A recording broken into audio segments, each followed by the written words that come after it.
It's really been a pleasure to sit here for the last couple of days. I have appreciated every single talk that I've heard, and part of it is that makes me so comfortable sitting here in spite of the fact I don't know about many of these things you're discussing, is that I really love taking an overview and then going in for the detail.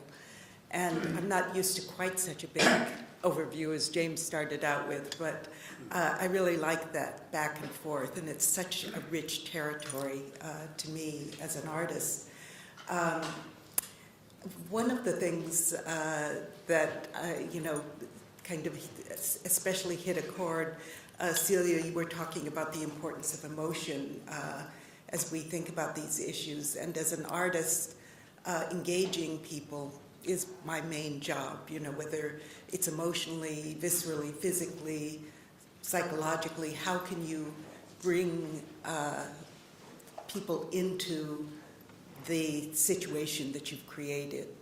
So the role of artists, whether they're writers developing narratives or artists doing installations on the street, is something I think is a really important missing link, at least for most of us, that we haven't been able to step into a position where this would be possible.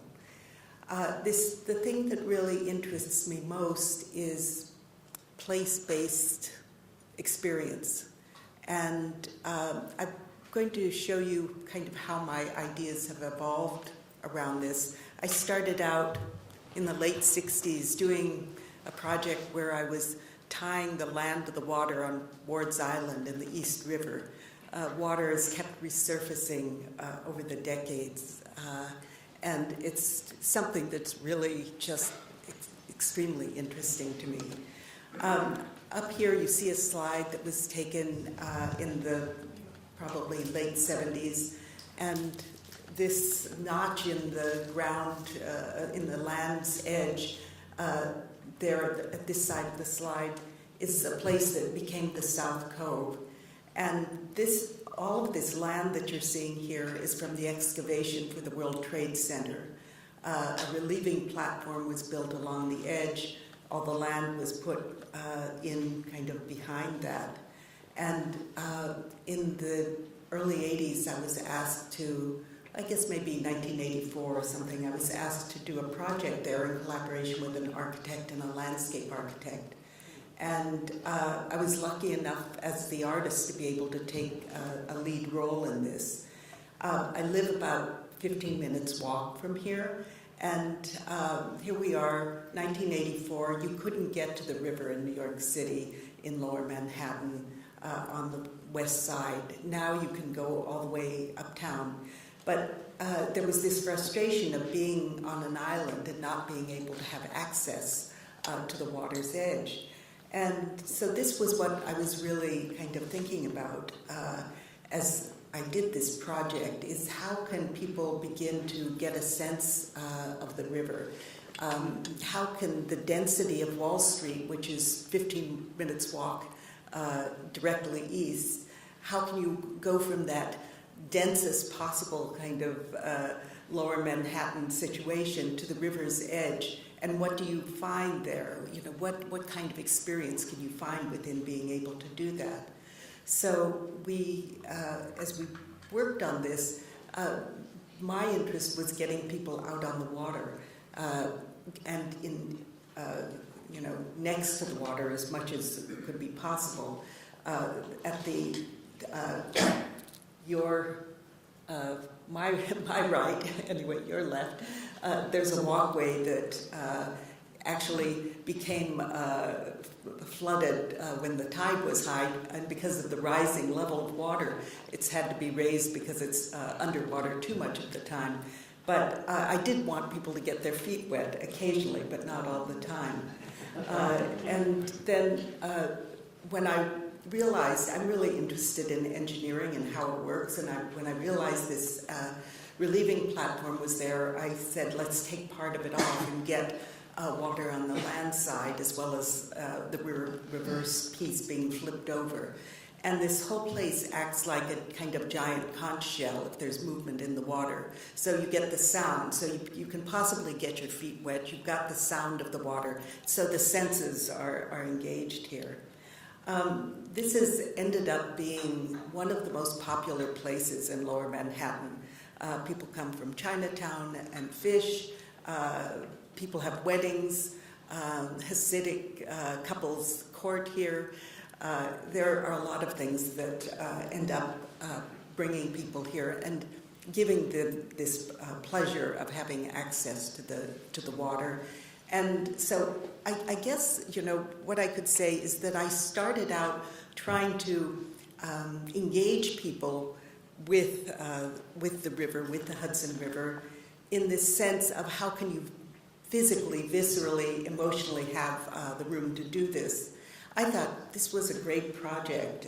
People really liked it and still, use it. We did this kind of stitching together visually of the land and the water that happens where the old piers have been removed along the edge of Manhattan. Now many of those piers are gone, so we actually put some pilings in here to make that connection. And then on the opposite side, put rocks along and plantings that suggested what a natural edge might have been like along the river at some point.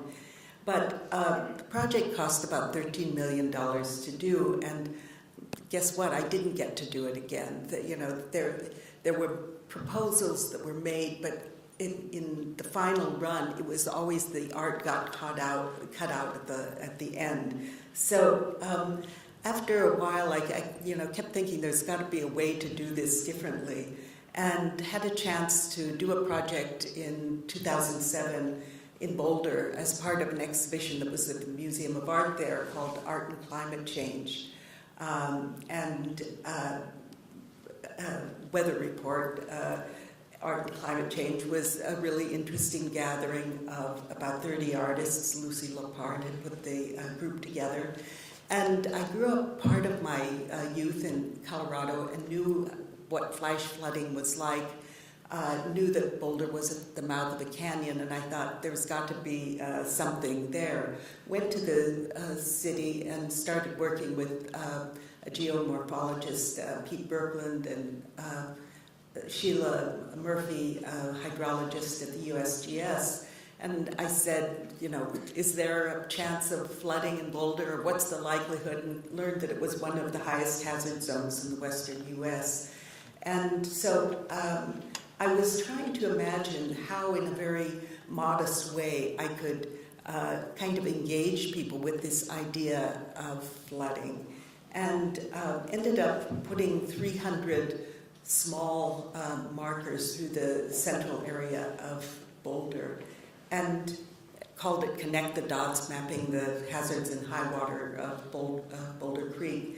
And the thing is, sometimes they were ankle high, other times, like at the entrance to the library. Other times they were 18 feet up in the air. But you were measuring those markers in terms of your body, so there was this kind of visceral communication. And the scientists I was working with had said that it was so hard to get people to pay attention to their data and what they were thinking about and looking at, and they really couldn't communicate it. They were also fairly surprised when I put the project up. They had the map showing the extent of the flooding. They knew what the numbers were of the depth of the flooding, and this was to mark a 500-year flood, which is what they're predicting is really a possibility. And but when they actually saw the markers in place and saw where that level was, it was also a new experience for them, so to speak. Another thing that we did was there had been a study showing boulders that had been marked before settlement that had been moved by similar floods. And this was one of them, and it was about, 2 cars long, and as you can see, pretty big. So it was to get this idea across. This just wasn't deep water that you waded across. And then, of course, this past fall, there was the flooding that was very damaging. and was only a 50-year flood. The flood had not occurred at the top of the canyon, which would cause that more drastic outcome, but it had rained only over the city of Boulder itself. So one of the things I did was call up Sheila Murphy and say, well, did the blue dots have any effect? And that was just a temporary project and was supposed to be up for 3 months. It was kept up for a year because the city found it to be a good way of communicating to people what the problem was. And Sheila said that she felt that it really had made a difference, especially with people in city government who were very clear much clearer in their communications to people, and she, really felt that that its shadow was still in place. So partly based on my experience in doing this project, but also I live right near Ground Zero, and I had done a project after 9/11 that was a way of creating a temporary memorial around the edge of Ground Zero. And the idea was, in place of the usual police barriers, I had created these segments of pipe that were wired together, 7-foot-long segments open at the top, and I wanted people to bring flowers and to keep the perimeter of the site surrounding the construction filled with flowers during the rebuilding period. It was almost impossible to get anything done as an artist in the context of the chaos after 9/11, and it didn't happen. But that it was such an important project for me to think through, that kind of emotional engagement that visitors would have been allowed to have, instead of coming as voyeurs, as just they would be allowed to come as mourners if there was a way for them to participate. So this idea of participation or physical engagement, emotional engagement, what are the ways that this can happen? And so with a colleague in Boulder, Marta Kern, we developed this framework called City as Living Laboratory, where we kind of tried to map out how artists and other experts could collaborate, whether historians or scientists or economists.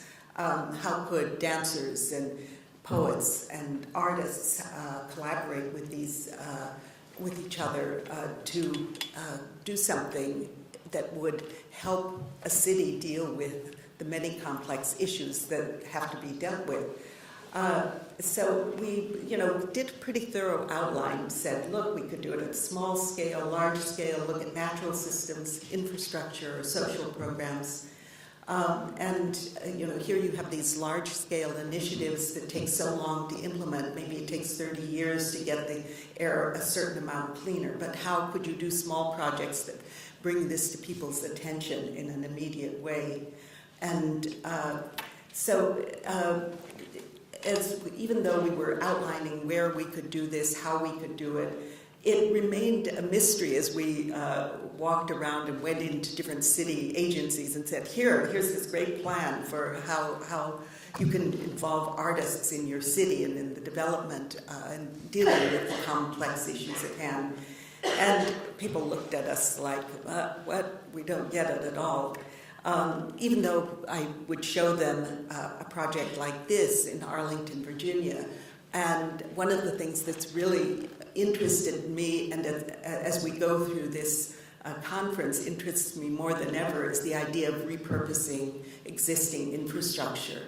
And so I was asked to do a project in Arlington, Virginia, at a sewage treatment plant. And I'm sure they expected me to put something nice and big and shiny in front of the entrance gate. And I said, wait a second, let's think about how an artist could be involved with this $30 million upgrade of an existing plant that feeds right into almost directly into the Potomac River.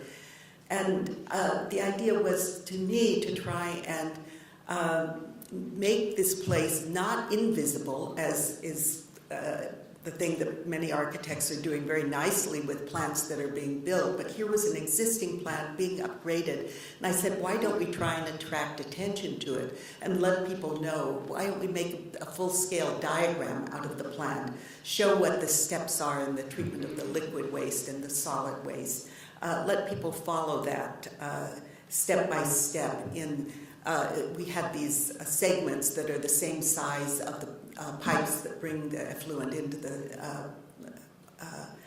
the plant, and we could have brief descriptive text inside of that, or an image that shows you something that would be affected by the water in the plant. There was an old digester that wasn't being used. We were going to make that the entrance to the project where people could start tours. And then at the end, that they would be able to go and currently what happens is this very clean water comes out and nobody sees it, but it comes out at thousands and thousands of gallons a minute. And it's this amazing, water feature. I said, put it out where people can see it. Let people see that clean air, clean water. When the plant was being built, they had a budget which I have never in my life been able to have, a plus or minus 40%. And they went over by, 5 times or something, even more than 40%. But I'm still waiting for getting a budget like that from somebody. What they did is eliminate the art part of it because that was seen as an unnecessary expense. Boy, this 20 minutes goes so fast. Let's see. Anyway, to just tell you briefly about the project we've been working on here with Scott Morlock from the USGS and Tim Carter from Butler is this project on the White River. And what's interesting about this particularly is that here was a chance for me to actually do a test of the city as living laboratory. So we had this 6-mile stretch between the Indianapolis Museum of Art and White River State Park. And we had 100 sites where we showed different details of the river. And Tim showed you yesterday how these mirrors worked, where you looked in the mirror. And the most important thing to me was that you saw yourself in the mirror in relation to what you were looking at. And my interest was really in decoding the river and doing it in an acupuncture way as opposed to spectacle. And in other words, that you could go along and you could hear about sediment, you could hear about a historical thing that happened on the river, you could hear somebody talking. And this really came about through my experience of having something explained to me by Scott Morlock standing on site as opposed to reading a complex text that had been given to me about the same subject, which just went over my head or didn't engage me in any way. So there were these series of mirrors that you saw along this corridor, a weather station that the USGS put in and that we could talk about because there was a dialogue. One of the most important things we learned in doing this project is that layers of access, how you could find out about this, are really important. I call this City as Living Laboratory because I think unlike the practice of most artists who do something and when they put it out there, they know that that is true and right for them at that time anyway. I don't know what is right about these things. I don't know the best way to engage people. But what we are finding out is what draws some people in. We had a full-scale map that you could walk any place in the city to the river. We had the app that we developed. This conversation between the various players, particularly Tim Carter and myself, was extremely important. We had a festival at the end of this time. Now we're going on to this next phase of the project, and the thing that I know that we're really going to be working on, that I'm going to be particularly interested in, is how we layer these, the science, the art, the programming, how it's going to take all of those. The artists can't do it alone. The scientists can't do it alone. It's really the combination of these different territories that I feel can most richly engage people in the future. I'll stop and take questions.